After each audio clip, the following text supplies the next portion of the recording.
7 dual reality tests only 1% of elite dark chosen ones face. You're not here by accident. If you're listening to this, something in you already knows that you've been walking a path that most people can't see. They call it many things: shadow work, spiritual awakening, soul reclamation, but those words fall short of the actual gravity of what you face. Because this path, it's not about light, and it's not about darkness either. It's about both, colliding inside you in such intensity that it threatens to unmake your identity if you're not ready. That's what makes you different. That's what makes you part of the 1%, not the elite in wealth or fame, but the elite in soul capacity. The ones who didn't just come here to meditate and manifest. You came to break something ancient. And to do that, you must be tested. Not once, not twice, but through 7 dual reality trials, each one designed to rip away illusion, expose the truth, and force you to choose between 2 worlds that are both real, and yet only one is yours. The first test is subtle, and that's why most don't even know it's begun. It starts as a fracture in perception. You begin to notice that the world doesn't operate the way people say it does. Time bends around you. People reveal themselves in layers. You say something out loud, and the world responds not with coincidence, but with precision. You start to feel like reality is watching you. And it is. Because once you start remembering who you are, reality watches very closely. This is the first veil. The point where dual reality begins. One is the world everyone lives in, the system, the routine, the noise. The other is the undercurrent, invisible to most, where meaning pulses beneath every moment. And here's the test. You're forced to live in both at once. Click subscribe to this channel to get more profound spiritual lesson. You still go to work. You still smile at strangers. You still play the role. But underneath, your soul is screaming. Not from pain, but from knowing. You know this isn't all there is. You know there's something beneath the surface. And yet you have to pretend. Because if you speak the truth too early, people will label you unstable, delusional, dangerous. That's the paradox of the first test. You're awake, but you must walk among the sleeping without waking them too soon. It's like being a secret agent in a dream world. And the more you see, the more isolated you feel. But the isolation is part of the initiation. It's not punishment, it's preparation. Because if you can't hold your truth in silence, you'll never be able to speak it in chaos. This first test is about endurance, not physical, but spiritual. Can you carry your knowing without needing validation? Can you walk through lies without becoming bitter? Can you sit at a dinner table, hear people talk about trivial things, and still keep your heart open, knowing that you carry a frequency they can't yet receive? That's power. That's the discipline of the dark chosen. You don't get to run away and hide in a monastery. You're being trained to bring divine awareness into the mundane, to hold multidimensional truth while paying the bills. That's the test, and it's relentless. But here's where it gets even deeper. As this dual reality awareness grows, the universe starts testing your discernment. You begin receiving signs, but not all signs are from the light. But some are decoys. Some are traps. Some are mirrors of your own unresolved shadow. And here's the terrifying part. They look just like guidance. That's the second layer of the first test. Can you tell the difference between your intuition, and your trauma disguised as intuition. Can you tell when your ego is pretending to be your higher self? Most people can't. That's why they get stuck. They follow a sign straight into a loop again and again, thinking they're evolving when they're just orbiting their own unhealed pain. So how do you pass this part of the test? You stop asking, "Is this a sign?" and start asking, "What part of me is interpreting this?" That single shift can save you years of suffering. Because the dual reality test isn't just about what you see, it's about who is doing the seeing. The observer is the reality. That's the secret. If you're seeing from fear, even truth will look like a threat. If you're seeing from wholeness, even chaos becomes a message. So the work begins not with decoding the world, but with rebuilding the self who watches it. And still, it doesn't stop. The deeper into this test you go, the more the world begins to reflect your inner state with terrifying accuracy. You'll think of someone, and they'll call. You'll suppress an emotion, and the world will mirror it back to you through another person's words. This is where you realize you're not just in reality, you're generating it. And now comes the real question: what happens when your inner world is no longer private? When your thoughts and feelings start shaping the external in real time, what responsibility do you carry? This is the threshold most people never cross. They get scared. They retreat. They say, "This is too much," and they go back to sleep. But the 1%, the elite dark chosen ones, they lean in. They say, "If I'm shaping the world, then I better shape my soul first." They don't run from the mirror. They become it. Now let me ask you something only your soul can answer.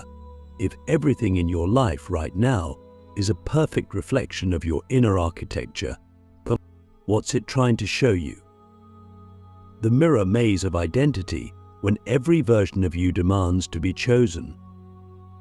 Once you've passed the first veil, when dual reality begins to split the world in two, you enter a much deeper, more disorienting terrain, the mirror maze.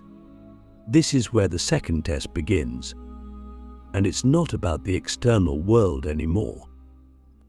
It's about you, the you that you think you are, the you that others have projected onto you, the you that your soul remembers, and the you that your trauma built to survive. They all begin to surface, not one at a time, all at once. And the question that gets louder each day is this: which version of you is real? This isn't just a psychological game. It's spiritual warfare disguised as identity crisis. Because as the veils thin, every version of you that has ever existed begins to echo through your mind. The confident one, the broken one, the visionary, the victim, the shadow, the light. They all show up, not to confuse you, but to demand your allegiance. And here's the trick: each self comes with its own reality. If you choose the self that believes the world is against you, life will reflect that belief. If you choose the self who carries ancient wisdom and walks with the divine, the world will organize itself to honor that presence. And most people don't realize they're choosing every single day, unconsciously. This is where the elite dark chosen ones are forged. Because this test forces you to confront a truth most people spend lifetimes avoiding: you are not one self. You are a council of selves, and one of them is always steering the ship. The challenge is no longer about discovering who you are. It's about deciding who gets to lead. And not just in moments of clarity, but in moments of collapse. But when fear surges, when betrayal reopens ancient wounds, when silence feels like abandonment, in those moments who takes the wheel. And here's the deeper layer. Each identity you've worn was born from a specific trauma or triumph. Your inner child might lead with wonder, but also with fear of rejection. Your performer self might chase success, but only to feel seen. Your spiritual warrior might speak truth, but secretly crave validation. So the real work is not in choosing the prettiest self, it's in choosing the most integrated. The self who remembers all the others, but isn't ruled by any of them. The self who knows how to sit in the center of the mirror maze, not needing to escape, but powerful enough to reflect all of it without becoming any single piece. That's the mastery. That's where you begin to exit the second test and enter a higher octave of spiritual embodiment. But to get there, you have to break the illusion that identity is fixed. You must be willing to unbecome again and again until what remains is not a persona but a presence, not a mask, but a mirror. A mirror that reflects truth so clearly others either awaken or flee. And yet, this test is not just internal. The external world becomes a hall of distorted mirrors too. People begin to reflect back different versions of you based on who they need you to be. One person sees you as a savior. Another sees you as a threat. One moment you're praised, the next you're demonized.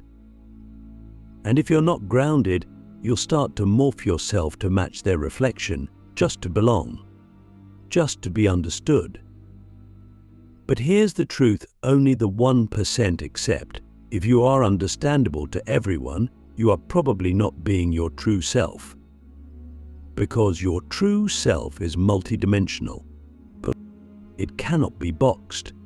It cannot be explained in a sentence. It will confuse some, trigger others, and awaken a few. That's the cost of authenticity. That's the weight of walking in your full frequency.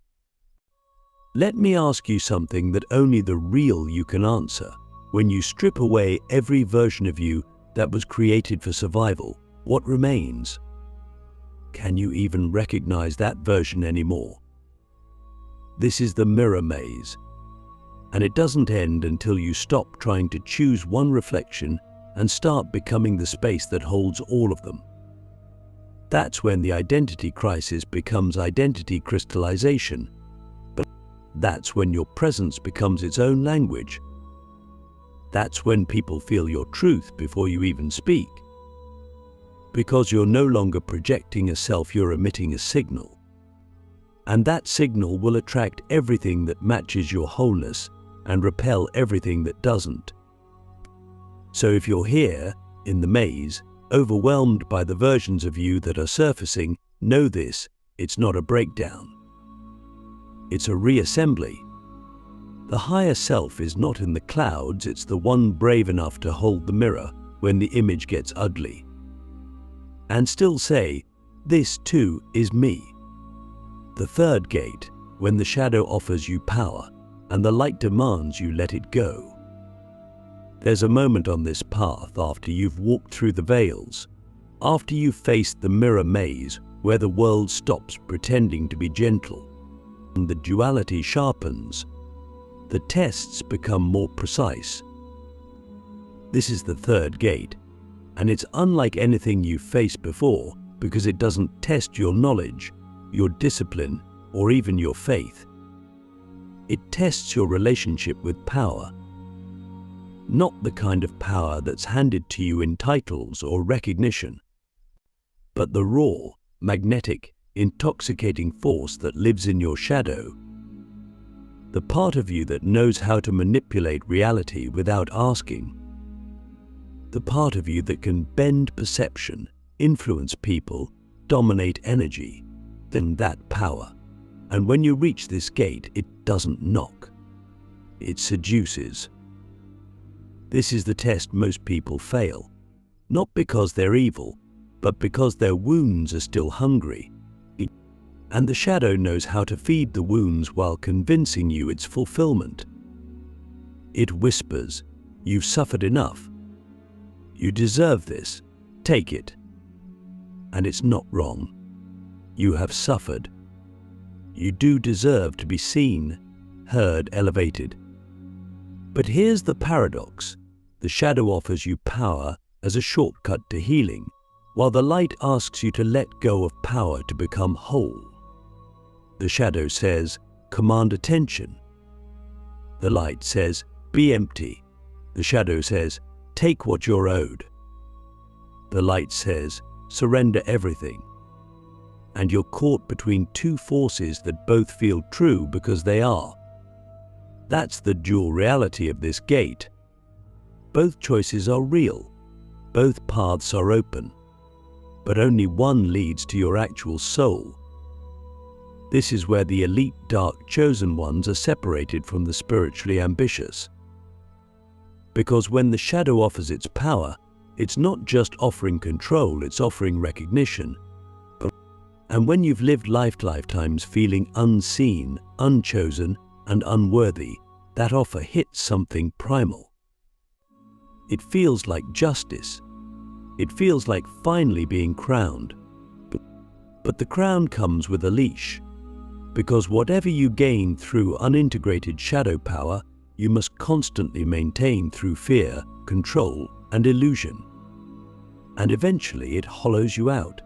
You become what you once fought. You rise, yes, but in a reality that costs you your soul. But the light's path at the third gate is brutal in its own way. It doesn't offer you validation, it offers you void. It says, let go of needing to be seen. Let go of needing to win. Let go of needing to heal by being above others. And that level of surrender can feel like death, because it is a death. It's the death of the identity that was built on pain, the death of the ego's final tricks, and the death of the specialness you clung to as a way of proving your worth. And in that death you find something terrifyingly pure, neutrality. You stop needing to be powerful. You start being power. Not the kind that dominates, but the kind that transforms simply by existing.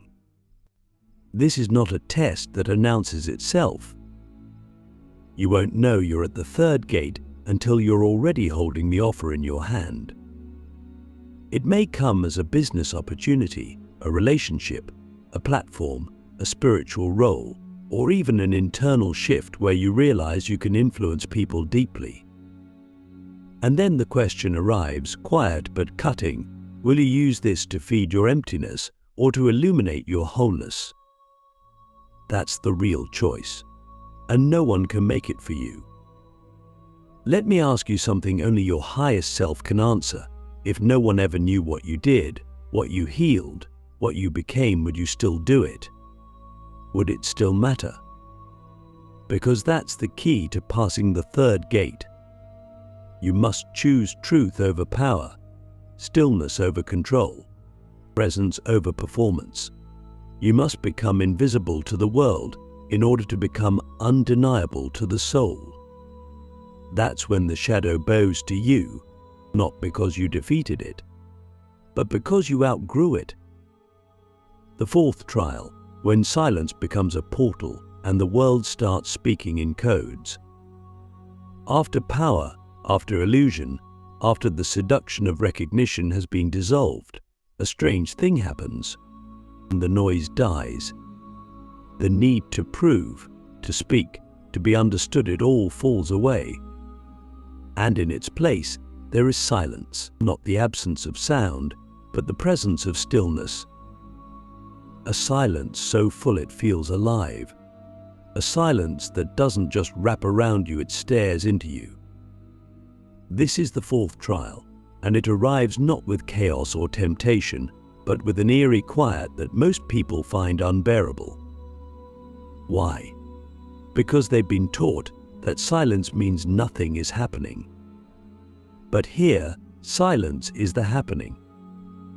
It's the portal, the initiation. the final gate between reacting to life and receiving it. This trial is subtle, yet it is perhaps the most mystical of all. Because in this stage, reality begins to shift its language. The world no longer speaks to you in logic or linearity. It starts to speak in codes, symbols, echoes, patterns. You'll hear a sentence from a stranger that feels like it was meant for you. You'll see numbers repeating everywhere: 1111, 333, 144, and they won't be just signs. They'll be instructions. You'll dream of people you haven't seen in years, only to find they're thinking of you. You'll feel a pull, a nudge, an urge to go somewhere or do something without knowing why. And when you follow it, synchronicity erupts like lightning.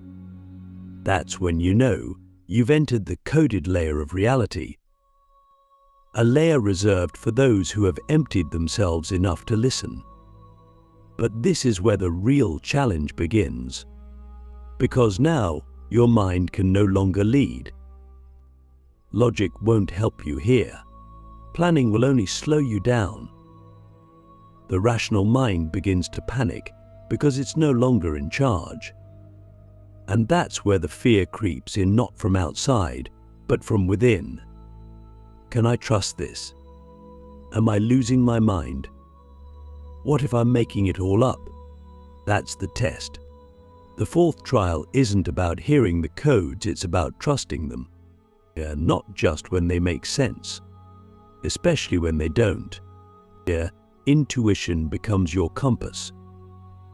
But even intuition evolves. It's no longer just a feeling, it's an intelligence. A knowing beyond knowing. And it doesn't always speak in comfort. Sometimes it will tell you to walk away from everything that once defined you. Sometimes it will ask you to leap with no net. Sometimes it will ask you to be still when your ego is screaming to act. And when you obey, something sacred happens. The universe begins to obey you back. Because you're no longer working against the current of life. You're in it. You are it. This is when you start to realize that you're not walking through reality, you're co-writing it. Every thought, every vibration, every unspoken truth begins to shape the field around you. You'll think of someone and they'll text. You'll imagine a place and you'll be invited there. You'll speak a truth and the world will rearrange itself to reflect that truth, but only if you're aligned, if you're clear, if you're silent enough to hear the whisper beneath the noise. Let me ask you something that only your deepest self can answer. What if the reason you haven't heard the answers is because you've been too loud to hear them? Silence is not emptiness. It is the original language. It is the field where all things begin. And once you enter that field, you no longer chase signs, they chase you. You no longer seek truth, it reveals itself. You no longer manifest from want, you create from alignment. The fourth trial is the beginning of mastery. Not the kind that shows on the outside, but the kind that radiates from within. The kind that doesn't need to shout, because the universe is already listening. And now the final question, are you listening back?